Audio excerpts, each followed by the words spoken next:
Good morning 10th class विद्यार्थियों।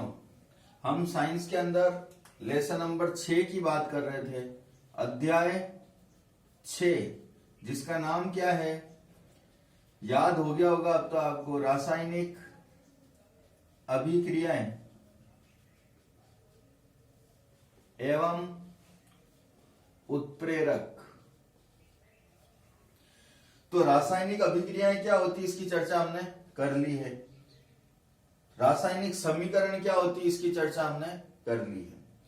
अब अभी हम पाठ के नाम की बात कर रहे हैं। फिर रासायनिक समीकरण को प्रदर्शित करने के तरीके की बात की हमने उसमें बात की कि क्रियाकारक क्या होते हैं, उत्पाद क्या होते हैं, कहाँ लिखे जाते हैं। तीर के निशान की बात करें तो उत्क्रमणीय प्रक्रम क्या होता है, अनुत्क्रमणीय प्रक्रम क्या होता है, क्रियाकारक और उत्पाद किस अवस्था में प्राप्त हो सकते हैं, हमने उसकी भी बात की। गैस अवस्था में प्राप्त हो सकते हैं, द्रव अवस्था में प्राप्त हो सकते हैं और जलीय विलयन अवस्था में भी प्राप्त हो सकते हैं, हम जिसे एक्वस माध्यम कहते हैं। एक्वस के दो या जलीय के दो। और एक और तीर का निशान अगर ऊपर की ओर हो तो हमने बताया था कि गैस अवस्था में होता है वो प्राप्त, और तीर का निशान नीचे की ओर हो तो उत्पाद जो प्राप्त होता है वो किस रूप में प्राप्त होता है, अवक्षेप के रूप में प्राप्त होता है। तो इसके बारे में तो हमने चर्चा कर ली है। अब एक बात आ रही है, उत्प्रेरक या कैटेलिस्ट क्या होते हैं, इसकी बात कर लेते हैं ताकि लेसन का अर्थ हमें समझ में आ जाए। तो आज छोटा सा एक उत्प्रेरक की बात कर लें, हालांकि इसको डीप में भी अपन पढ़ेंगे।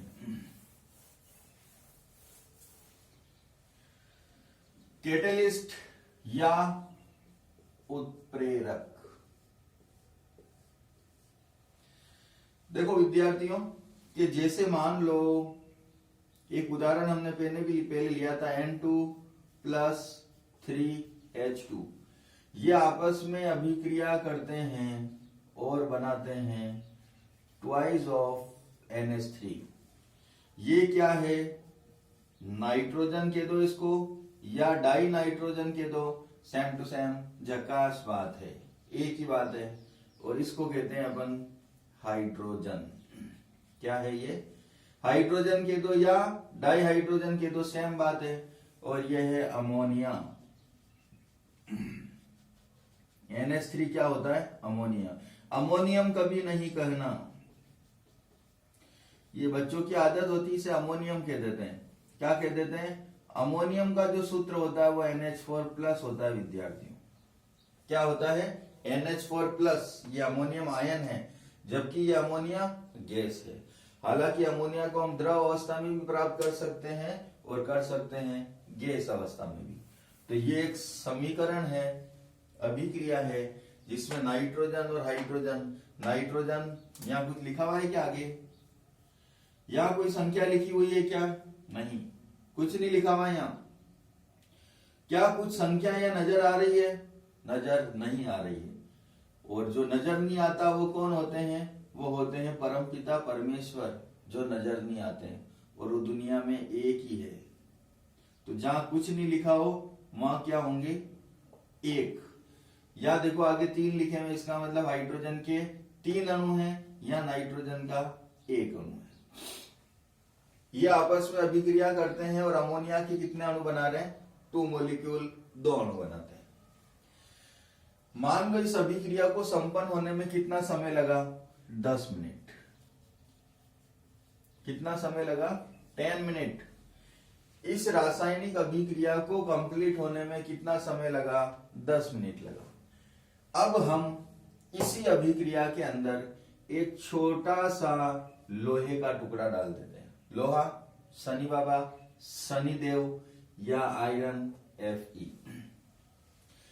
जैसे ही हमने इस अभिक्रिया में एक छोटे से लोहे का टुकड़ा डाल दिया, आयरन डाल दिया, यही अभिक्रिया ये संपन्न हो गई है 6 मिनट में। कितने मिनट में, 6 मिनट में। आखिरकार क्या हुआ इसके अंदर, इसकी उपस्थिति के कारण अभिक्रिया तेजी से होने लगी। इस आयरन की उपस्थिति के कारण अभिक्रिया तेज हो गई, अभिक्रिया जल्दी हो गई। अभिक्रिया को पूरे होने में यहाँ 10 मिनट लग रहा था सामान्यतया, और यहाँ अब 6 मिनट लग रहे हैं, समय कम लग रहा है। कम समय में अभिक्रिया हो रही है, इसका मतलब अभिक्रिया तेज गति से संपन्न होती है। तो ये जो Fe है ये क्या कर रहा है, इसकी उपस्थिति से क्रियाकारक की उत्पाद में बदलने की दर बढ़ गई है, या यूं कहें रेट ऑफ रिएक्शन इंक्रीज हो गई है, या यूं कहें अभिक्रिया की दर बढ़ गई है, जल्दी होने लगी है। एक उदाहरण और हम लेवें, N2 प्लस O2, ये अपना नाइट्रोजन, ये अपना प्राणवायु ऑक्सीजन,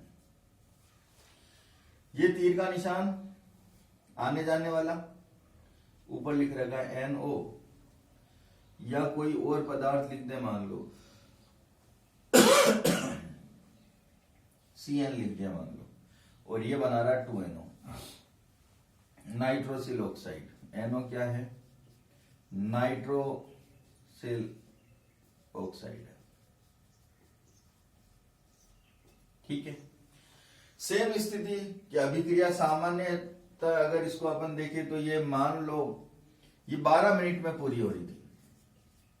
कितने मिनट में, 12 मिनट में, और हमने इसके अंदर कोई साइनाइड मिला दिया, हो सकता है KCN मिला दिया, KCN AgCN, इसको जैसे ही मिलाया तो उसके बाद ये अभिक्रिया 17 मिनट में पूरी होती है। कितने मिनट में, 17 मिनट में। इसका मतलब इस KCN की उपस्थिति के कारण अभिक्रिया धीमी गति से संपन्न होने लगी। पहले 12 मिनट में पूरी हो रही थी और अब 17 मिनट में पूरी हो रही है। अभिक्रिया को पूरे होने में अधिक समय लग रहा है, तो क्रियाकारक उत्पाद में धीमी गति से बदल रहे हैं। तो अभिक्रिया में जो ये पदार्थ मिलाए गए हैं, चाहे Fe है या KCN है, ये किसके रूप में कार्य करते हैं, उत्प्रेरक के रूप में। अभिक्रिया जब खत्म हो जाती है तो जितना पहले आयरन था, अभिक्रिया के बाद भी आयरन वैसा के वैसा ही रहता है। इसकी सांद्रता में, इसकी मात्रा में कोई चेंजेस नहीं आता है। जितना KCl हमने मिलाया था उतना ही KCl अभिक्रिया के बाद भी हमें मिलता है। जितना ग्राम मिलाया था उतने ही ग्राम हमें अभिक्रिया के बाद ये पदार्थ वापस मिलते हैं। तो फिर इन पदार्थों ने करा क्या, समय कम ज्यादा करा, क्रियाकारकों से उत्पाद बनने की जो दर थी वो चेंज कर देते हैं। कम भी कर सकते हैं और ज्यादा भी कर सकते हैं। तो उत्प्रेरक किसे कहेंगे, ऐसे पदार्थ जिनकी उपस्थिति से अभिक्रिया की दर या अभिक्रिया का वेग परिवर्तित हो जाता है। क्या शब्द काम में लिया अपन ने, चेंज हो जाता है, परिवर्तित हो जाता है। क्योंकि समय कम भी कर सकते हैं, समय बढ़ा भी सकते हैं। तो उत्प्रेरक किसे कहेंगे, लिख लेते हैं अपन पहले।